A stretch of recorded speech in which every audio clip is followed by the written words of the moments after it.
Hola amigos, soy José Miguel Cobian. Quiero compartir contigo mi último artículo de El Baldón de Cobian.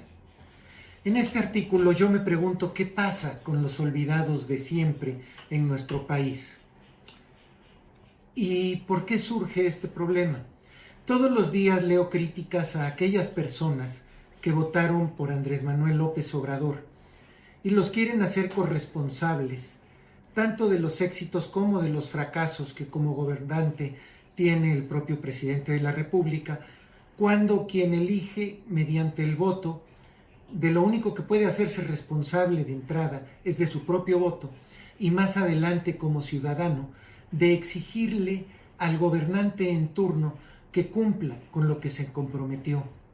Sin embargo, vemos por todos lados reclamos y más reclamos, y aquellos que reclaman ese voto precisamente se olvidan de algo muy importante. ¿Qué es? Primero, si vas a ser responsable de cada voto a cada persona, recuerda que tú también en algún momento votaste por un presidente que o llenó al país de sangre, o que tomó decisiones que a fin de cuentas salieron muy malas, o que fue un gobernante muy corrupto. Yo te pregunto a ti, ¿eso te hace a ti responsable de la corrupción o del baño de sangre? Y la respuesta es sí. Sí, porque todos como ciudadanos somos responsables de las decisiones que toma nuestro gobernante, ya sea como presidente de la República, como gobernador o como presidente municipal. ¿Y qué sucede con México? Con México generalmente tenemos un problema muy grave. Los mexicanos nunca hemos sabido ser ciudadanos. No tenemos la más remota idea de lo que es asumir nuestro papel para reclamar a la autoridad, que es nuestro servidor, que está para servirnos, que sepa que está para eso. Lamentablemente tenemos una historia completa de sumisión. No quiero hablar de antes de la invasión de los aztecas, pero había civilizaciones en el centro de México, estaban desarrolladas, tenían una cultura, aunque fuera de la edad de piedra, pero tenían una cultura. Y llegaron los bárbaros del norte, llegaron los aztecas a invadir, y como eran muy buenos para pelear, como eran muy sanguinarios, dominaron todo el centro de México, no solo el Valle de México, sino todo el centro del país. ¿Y esto qué hizo? Que tribus totonacas, que tribus tlaxcaltecas, que otras tribus chichimecas se sometieran a aquellos que llegaron en ese momento, porque era muy peligroso enfrentarse a ellos, y los indígenas se volvieron extremadamente sumisos ante el poder central. Posteriormente llega Hernán Cortés, ¿y qué sucede con él? Le ofrece a esos pueblos oprimidos liberarlos del yugo opresor de los aztecas, de esos enemigos opresores sanguinarios, y se suman alegremente a la cruzada de Cortés para sacar a los aztecas del dominio y del control del poder en Mesoamérica, y lo lograron. ¿Qué sucedió después? Cambiaron el yugo azteca por el yugo español. En su ignorancia, a pesar de ser una nación mucho más civilizada que la civilización azteca, los españoles también abusaron y se apropiaron de vidas y de tierras de los naturales de México. Incluso los añadieron a su ejército. No podría concebirse la conquista de todo el continente americano sin considerar la suma de los guerreros aztecas y tlaxcaltecas en los ejércitos españoles, pero totalmente oprimidos y esclavizados. Recordemos que en la zona centro del estado había también encomenderos, y hay cartas en el archivo de la ciudad de Córdoba que muestran que hay españoles que reclaman que 300 indios para ellos no son suficientes, que necesitan más para trabajar la tierra, considerándolos menos que humanos, porque hubo una discusión muy grande en la Iglesia Católica durante mucho tiempo para definir si los indígenas tenían alma o no tenían alma. Algo así como lo que había sucedido anteriormente para definir si la mujer tenía alma o no y podía decidir por su cuenta o dependía de las decisiones del padre o del marido. A fin de cuentas, la sumisión a los españoles fue cambiada después por la sumisión a aquellos quienes gobernaron durante la independencia de México. Una sumisión entre comillas, porque durante todo ese tiempo el pueblo permaneció ignorante. No olvidemos, a la mitad del siglo XIX, en los años 1850 y tantos, Juárez luchando por liberar al pueblo de la ignorancia. El solo leer el listado de las leyes de reforma, que lo puedes googlear, te invito a ello, es suficiente para entender el nivel de opresión en el que vivía el 94% del pueblo de México. Indígenas, 94% que no sabían leer y escribir, que comían sentados en la tierra y sin la mínima norma de higiene. De ahí siguen las distintas guerras entre los poderosos y en las cuales la gente humilde era únicamente tratada como carne de cañón. No es únicamente exclusivo de México, toda la historia de la humanidad ha sido así. Pero llegamos a la Revolución Mexicana, en la cual un grupo de bandoleros gana la revolución a otro grupo de bandoleros, porque el concepto de patria rara vez ha existido en este país. Y este grupo de bandoleros establece un mecanismo para repartirse el botín y para dejar de estarse peleando unos a otros, para dejar de tener azonadas. De ese grupo de bandoleros, la mayoría de los héroes mexicanos surgieron, porque un país necesita héroes, y ni de modo, había que sacarlos de algún lado, aunque realmente no lo fueran. Muy pocos de los héroes que veneramos hoy en día son verdaderamente héroes. Pero bueno, esa es otra historia. Y de ahí traemos todo el avance de un grupo revolucionario que ganó la revolución y que se apropió del botín y la riqueza del país a lo largo de todos los gobiernos del Partido Revolucionario Institucional, que si bien trajeron progreso al país, porque es innegable que el país avanzó, desde la participación de Vasconcelos para educar en una cruzada nacional al pueblo de México y lograr alfabetizar a la mayoría, logro que todavía no se tiene hoy en pleno siglo XXI, tener alfabetizada al 100% de la población, pero ahí se avanzó. Y se avanzó creando instituciones como el Infonavit, como el Seguro Social, se avanzó creando poco a poco democracia.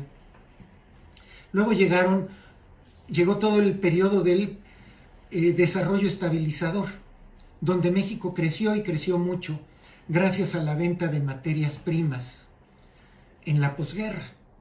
El gran desarrollo mundial en el cual México se montó, logrando crecimientos del 6 y 7% anual. La gente ganaba dinero y cualquier trabajador se podía ir a un crucero sin mayor problema. De repente llega el gobierno de Luis Echeverría y es un gobierno populista, donde el pueblo sigue siendo sumiso. No hay ciudadanía todavía. Cada gobernante decidía qué hacer con el país como si fuera un rey, como si fuera un emperador, exactamente igual que sucede el día de hoy. Y bueno, tenemos en este caso todo el populismo de Luis Echeverría, que trajo algunos beneficios como un crecimiento económico relativamente razonable, pero una hiperinflación que no se controla durante los excesos de López Portillo, ese de la Colina del Perro, el que se casó con Sasha Montenegro. Llega Miguel de la Madrid Hurtado, un tecnócrata discreto, tímido, callado, y logra de alguna manera controlar la inflación galopante. Y comienza un nuevo periodo, el del neoliberalismo, iniciado con Miguel de la Madrid, profundizado con Carlos Salinas de Gortari, que tuvo una de las mejores decisiones que se han tomado en este país, que fue lograr el Tratado de Libre Comercio de América del Norte.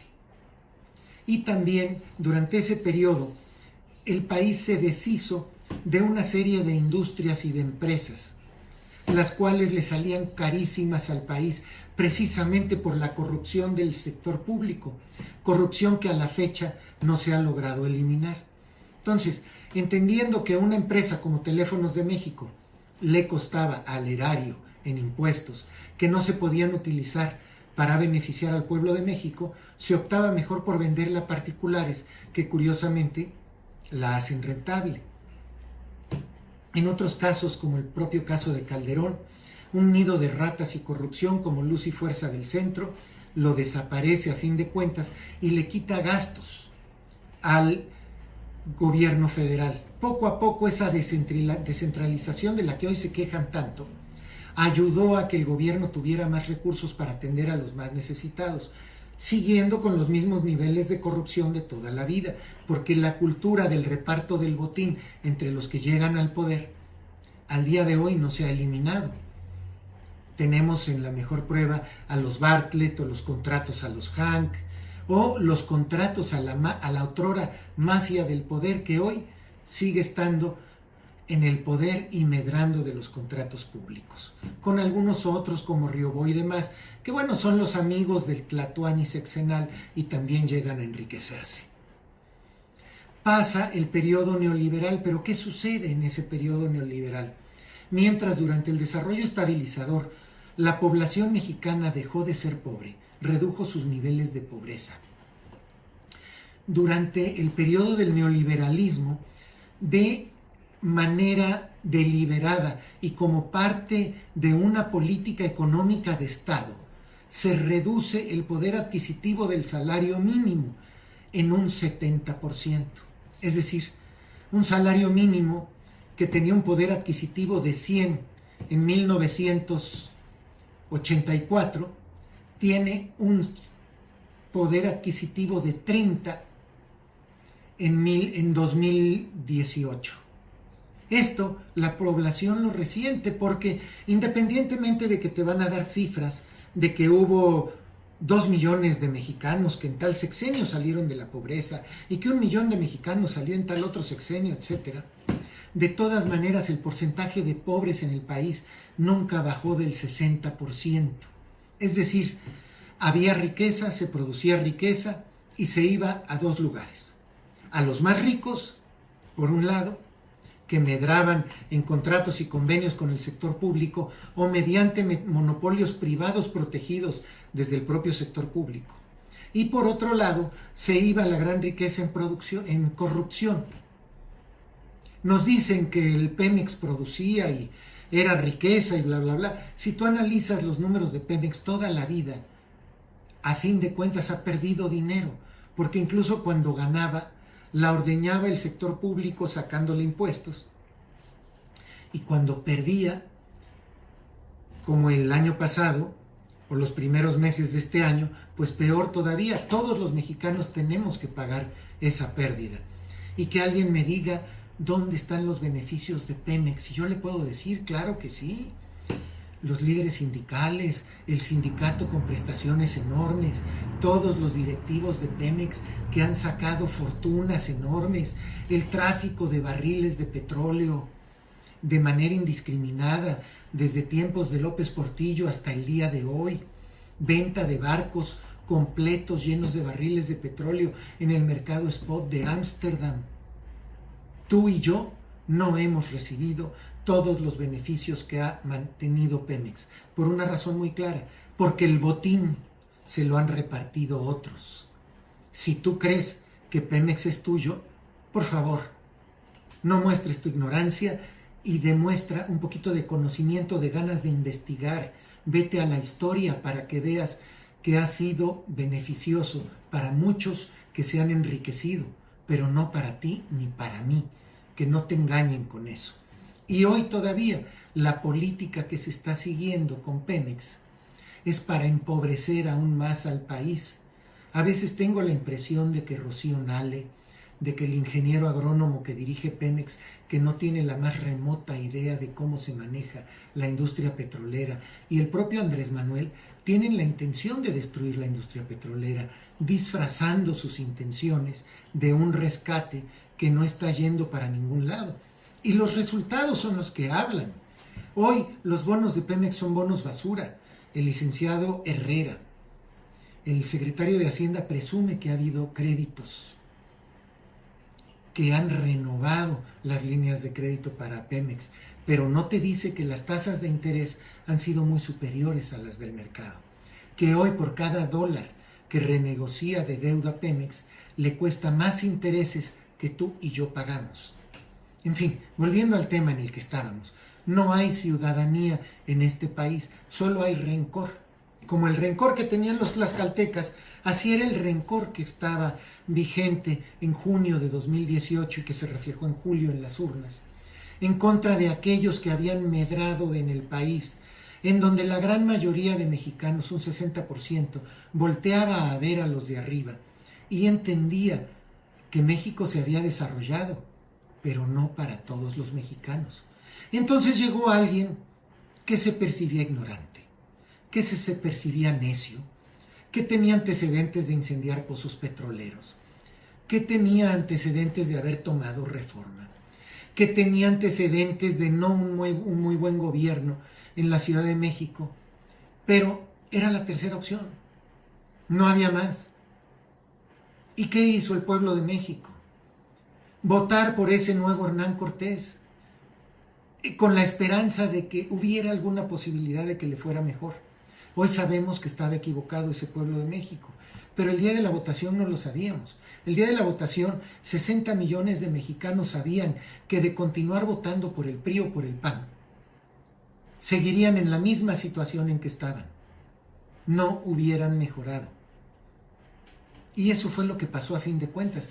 Así que si hoy te quieres preguntar por qué ganó Andrés Manuel, pregúntate también por qué permitiste la corrupción en el gobierno de Peña, que está a la vista de todos, aunque por los acuerdos que tiene con Andrés Manuel no es perseguido, o por qué se permitió la violencia y la corrupción y la ineptitud y el gobierno de cuates en el gobierno de Calderón.